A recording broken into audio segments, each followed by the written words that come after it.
why do we make the recommendations we make, first of all?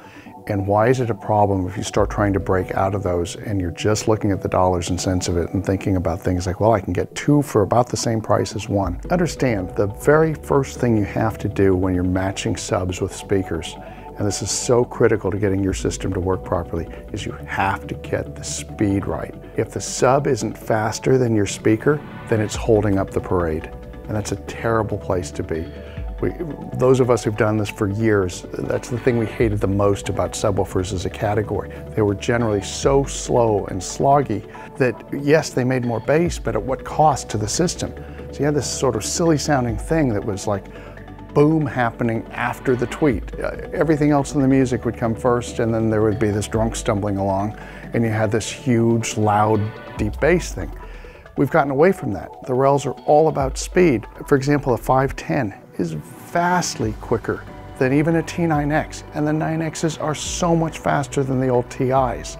So you can see this speed theme repeating. As we get better, we get faster. We also get deeper, we play louder, but the 510 has 500 watts, and that is a perfect filter that extends out and flattens the extremely deep bass. The 9X can't do that. You can't do that with 300 watts and ask it to do all these things. So there's about a 5 or 6 hertz difference between how deep a 510 can go down and how deep a T9X can go down. To give that some idea of where that sits in there, 3 hertz is an entire performance class jump.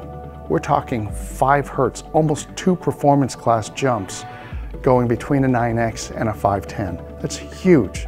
The amount of driven surface area, a 10 and a 12 versus a 10 and a 10, driven by 500 watts versus 300 watts, it's immense. The kinds of speakers you can partner up with change completely.